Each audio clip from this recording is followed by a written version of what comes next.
Welcome to SK குக்கிங்க. இன்றைக்கி என்னோட ஸ்டைலில் தாங்க தந்தூரி சிக்கன் எப்படி பண்ணலான்றது வீடியோக்குள்ளே போய் பார்க்கலாம் வாங்க.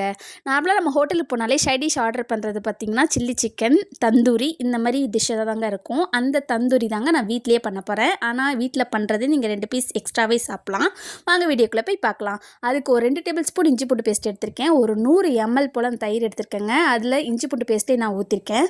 இப்போ பார்த்திங்கன்னா ஒரு 1.5 டேபிள் ஸ்பூன் போல் மல்லித்தூள் எடுத்திருக்கேன். 1 table spoon garam masala, 1/2 table spoon சீரகத்தூள், 1/2 டேபிள் ஸ்பூன் மிளகுத்தூளும், ஒரு 1/4 டேபிள் ஸ்பூன் தனி மிளகாத்தூள், ஒரு 1 டேபிள் ஸ்பூன் கலருக்கோசம் நம்ம காஷ்மீரி மிளகாத்தூள் ஆட் பண்ணிக்கோங்க. ஒரு 1/4 டேபிள் ஸ்பூன் மஞ்சத்தூள் ஆட் பண்ணிக்கோங்க. ஒரு ஆஃப் லெமன் எடுத்திருக்கேங்க. ஏன்னா லெமன் வந்து பெருசாக இருக்கிறதுனால நான் ஆஃப் எடுத்திருக்கேன். நீங்கள் சின்னதாக இருந்ததுன்னா ஒரு லெமன் சேர்த்துக்கோங்க. நான் இப்போ இருக்க மெஷர்மெண்ட் எல்லாமே வந்து 1 கிலோ சிக்கனுக்கு நான் சொல்கிறேங்க. இப்போ எல்லாமே வந்து நம்ம பவுலில் ஆட் பண்ணிக்கலாங்க. நம்ம எடுத்து வச்சுருக்க தயிர், இந்த மசாலா ஆட் பண்ணிவிட்டு 1 டேபிள் ஸ்பூன் சால்ட் போட்டு நல்லா கை வச்சு மிக்ஸ் பண்ணிக்கோங்க.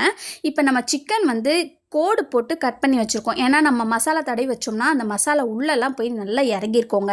இப்போ நான் இந்த சிக்கனை வந்துட்டு ஒன்றா நல்லா உள்ள வரைக்கும் மசாலா தடவி எடுத்து வச்சுருக்கேங்க. ஒரு ஃப்ரிட்ஜில் வந்துட்டு நார்மல் ஃப்ரீசர்லேயே வந்து ஃப்ரீசரில் வைக்க வேண்டாம், நார்மல்லே வந்து கூலிங்கில் நீங்கள் ஒரு 2 மணி நேரம் வைங்க. 2 மணி நேரம் வச்சு எடுத்து பார்த்திங்கன்னா நம்மளோட மசாலா எல்லாமே வந்துட்டு சிக்கனில் தனித்தனியாக வச்சிங்கன்னா தான் நல்லா ஊறி இருக்கும். நான் இப்போ தனித்தனியாக தாங்க வச்சுருக்கேன். ஒன்றா நீங்கள் சேர்த்துட்டிங்கன்னா ஒட்டி ஒட்டி வந்திருக்கும். தனித்தனியாக வைக்கும்போது நம்மளோட சிக்கனில் அந்த மசாலா நல்லாவே இறங்கியிருக்கோங்க.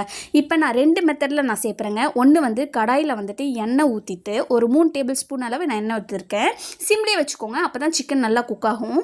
இன்னொரு பேனில் பார்த்தீங்கன்னா பட்டர் தாங்க ஆட் பண்ணியிருக்கேன். பட்டர் நல்லா மெல்ட் ஆனதுக்கப்புறம் நம்ம சிக்கனை வந்துட்டு சிம்மில் இதையும் வச்சுக்கலாங்க. ஒன்றா ஆட் பண்ணி அப்படியே 2த்தையும் மூடி போட்டு வச்சுருங்க. இப்போ ஒரு 5 நிமிஷம் கழித்து நீங்கள் எடுத்து பார்த்தீங்கன்னா சிக்கன் வந்து கொஞ்சம் சாஃப்டாக வெந்திருக்கணும். ஏன்னா நம்ம ஃபுல்லாக வச்சு வேக வைக்கிறப்ப வந்துட்டு சிக்கன் வந்து மேலே தான் வெந்திருக்கும், உள்ளெல்லாம் கொஞ்சம் வெந்திருக்காது. ஆனால் குழந்தைங்களுக்கு கொடுக்குறப்ப உள்ளெல்லாம் நல்லா கொஞ்சம் வெந்தாதாங்க நல்லாயிருக்கும். அதனால் ஒரு 5 நிமிஷம் கழித்து நீங்கள் ஒரு 20 நிமிஷம் போல் நீங்கள் எடுத்து வச்சுக்கோங்க. இப்போ நான் 2த்தையும் வந்துட்டு பார்த்திங்கன்னா எடுத்து வச்சுட்டேன். இப்போ ஆல்மோஸ்ட் நம்ம சிக்கன் ரெடி ஆகிடுச்சு. இப்போ இந்த தந்தூரி வந்து எப்படி இந்த டேஸ்ட் அந்த ஸ்மெல் வந்து எப்படி வருதுன்றது நம்ம வீடியோவில் பார்க்கலாங்க. எந்த அளவுக்கு நம்ம சிக்கன் வந்து சிம்மில் வச்சு குக் பண்ணுறோமோ அந்த அளவுக்கு சிக்கன் வந்து உள்ளர மசாலாவும் நல்லா வெந்திருக்குங்க, சாஃப்டாகவும் இருக்கும் சாப்பிட்றதுக்கு. இப்போ நான் ஒரு 5 நிமிஷம் கழித்து எடுத்து பார்த்திங்கனாலே தெரியும் நல்லா சாஃப்டாக குக் ஆகிருக்குன்றது. இப்போயே நீங்கள் எடுத்து சாப்பிட்டாலும் இந்த டேஸ்ட்டும் சூப்பராக இருக்குங்க. ஆனால் வெயிட் பண்ணுங்கள், நம்மளோட தந்தூரி ஸ்மெல் வரணுன்னா அதுக்கு என்ன பண்ணுறீங்கன்னா, வீட்டில் நெருப்பு இருக்காது. நம்ம மோஸ்ட்லி வீட்டில் இருக்கிற கொட்டாங்குச்சிலேயே நம்ம பற்ற வச்சுட்டு அது நல்லா கொஞ்சம் எரிஞ்சதுக்கப்புறம் நம்ம சிக்கன் எல்லாமே வெந்திருக்கு அதெல்லாம் ஒரு பாத்திரத்தில் வச்சுட்டு நடுவில் ஒரு குட்டி கிண்ணம் வச்சுக்கோங்க. நம்ம வெந்திருக்க அந்த கொட்டாங்குச்சியை வந்து அதில் வச்சிடலாம். வச்சுட்டு இப்போ பாருங்கள் கொஞ்சம் நெருப்பு இருக்குது. இதில் வந்து 1 டேபிள் ஸ்பூன் நெய் விட்டுருக்கேன். நெய் விட்டுட்டு அப்படியே மூடிடுங்க. ஒரு 5 நிமிஷம் எடுத்து பார்த்தீங்கன்னா அந்த நெருப்புலாம் அணைஞ்சு நம்மளோட தந்தூரியோட ஸ்மெல் சூப்பராக இருக்குங்க.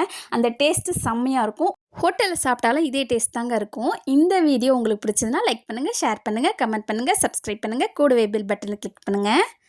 இன்னைக்கான விடுகதை அடித்தால் வலிக்கும் கடித்தால் இனிக்கும். அது என்ன? இந்த விடுகதைக்கான விடு தெரிஞ்சுன்னா கீழே கமெண்ட் பண்ணுங்கள். பாய்.